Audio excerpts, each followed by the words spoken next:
Good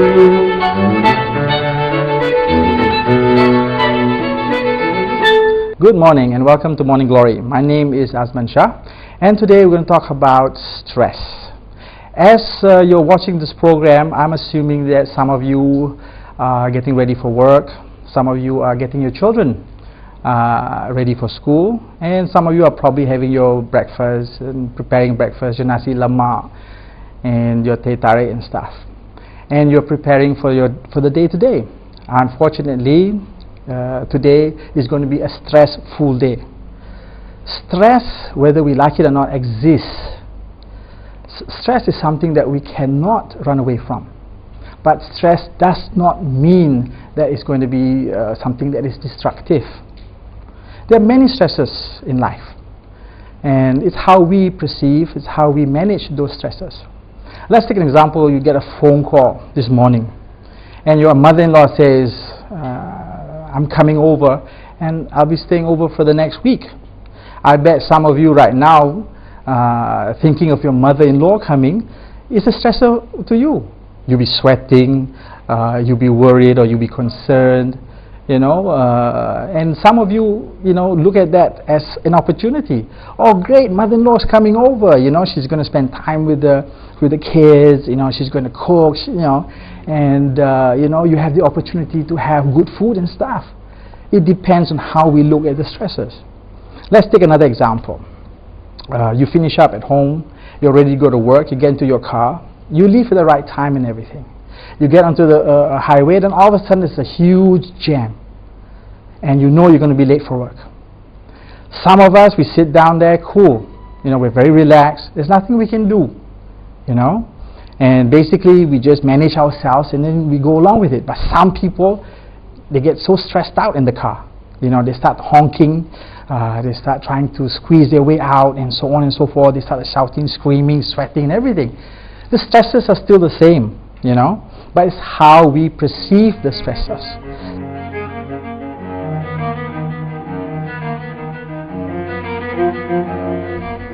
Now, these two factors is contributing to our stress early in the morning. What are some of the symptoms? Some of the basic symptoms of stress here, we talk about physical symptoms, is you get your muscles, you get very tense. Some people get headaches, backaches. Some people feel a little bit nausea. Your heart rate goes up, your blood pressure, and most likely your face will be flushed. These are some of the physical stresses that we experience.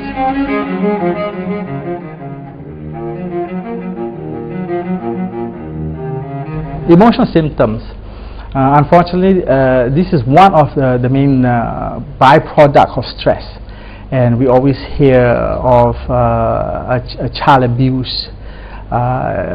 Something does not go so well at the workplace. The parent comes home, he has to deal with the environmental stress, he has to deal with the traffic. He comes home, he sees his child, his temper, his patience is already thin, and he strikes out at his child. This is an unfortunate symptom of stress.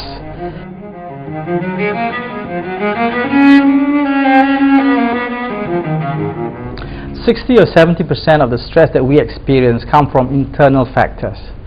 Internal factors are basically unrealistic expectations that we put upon ourselves. We are unable to identify our limits. We tend to be perfectionists, not giving us the opportunity to make mistakes. These are unnecessary stresses that we put upon ourselves.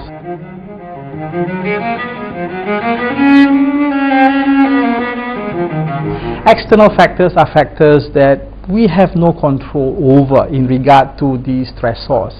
Unpredictable events, weathers, economies, and so on and so forth. These are the two main areas where we talk about internal and external stressors.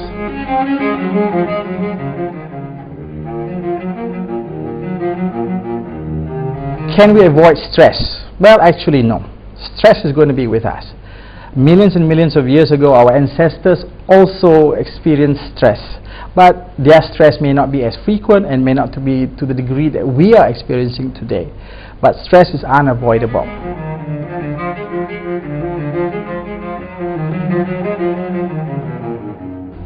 Now, we can look at stress as from two perspectives. One, we talk about positive stress, and one, we talk about negative stress.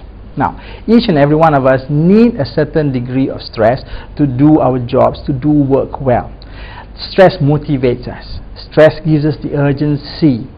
And the other aspect of stress is the negative aspect. When we talk about overwhelming amount of stress, our productivity, our concentration, our ability to think clearly is affected. So therefore, it's not about good or bad, it's about how we manage it, how we utilize it, and try as much as possible to focus more towards the positive stress. Once you hit a certain threshold of stress, then it becomes non-productive. But if we're able to identify the optimal level of stress for each of us, then we'll be extremely positive. Everybody needs some degree of stress to be productive.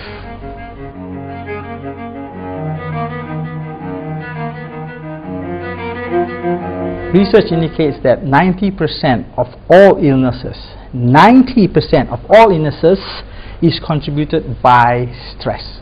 90%. For every 5 minutes of emotional distress, our immune system is impacted for 6 hours. Meaning that in the 6 hours that the immune system is impacted, free radicals, carcinogens will attack our body. And this is where we get sick, we fall ill, and so on and so forth. Also, an unfortunate result of research has indicated that emotional distress equals to cancer, meaning that one of the main contributing factors of cancer is stress. There's no two ways about it.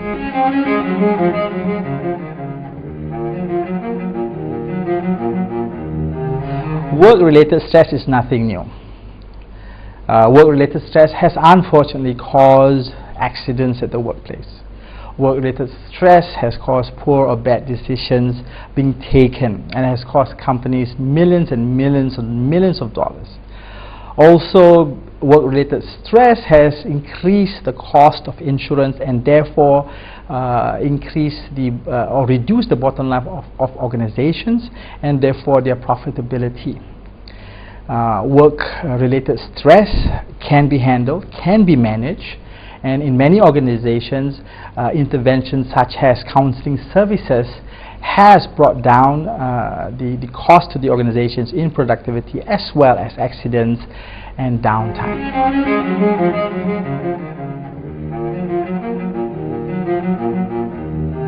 If we are stressed, it's very difficult for us to apply the right approach, because physiologically what happens in our brain is called flooding.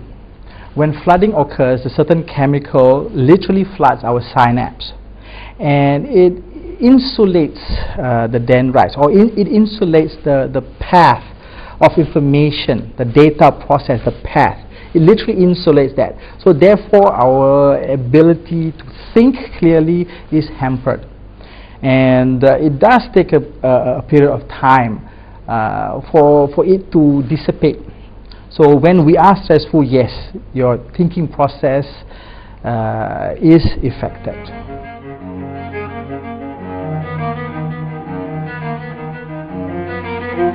When we talk about reframing, it's a technique, it's a long-term technique, it's not a short-term technique. It's a technique where we literally reframe the way we look at things, the way we process information. We talk about being optimistic. We talk about having glasses that are bright. We're not talking about having dark glasses. Looking through the glasses, everything is negative and so on.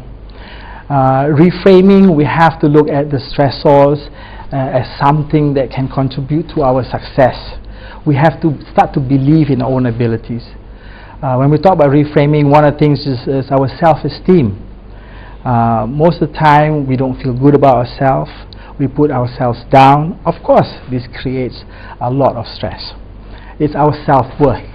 So one of the things that we have to work on, we have to look at, is also how to increase our self-esteem, how we can appreciate ourselves and who we are and what we are. And the other aspects of reframing is to increase our emotional intelligence. And when we are able to manage our emotions better, we're able to manage stress, because stress impacts emotions.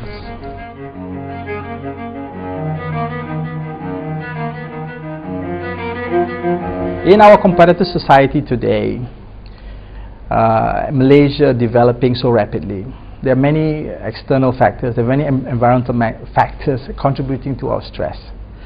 Now, one of the factors we're talking about children and children's schools, because of the fact that everybody feels that IQ is most important. We're putting a lot of stress on our children to achieve straight A's. We think straight A's will contribute to their success.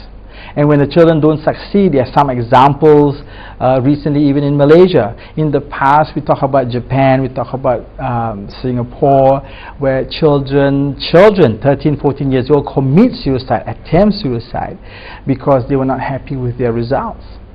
And today, most recently in Malaysia, that has happened as well. A student who did not perform as well as he or she could perform in her MCE attempted suicide. These are stresses that we put on them, we meaning the parents, we meaning society.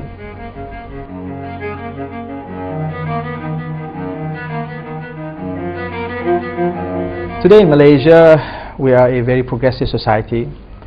We're heading towards a developed nation. And with that comes some of the unfortunate factors, such as competition. Not only competition about our children's grades, but also competition about who has the biggest house, who has the biggest car. The material gains, materialistic, has become so important in our society, where it has put unnecessary burden on the relationship between husband and wife. This could lead to frequent fights, dissatisfaction at home. And people don't realize, when we are stressed and when we create an environment at home that is very unhappy, our children are also affected by it. We become their stressors.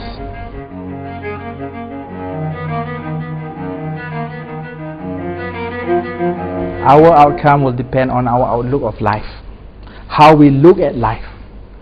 Are we optimistic? Are we pessimistic? Yeah?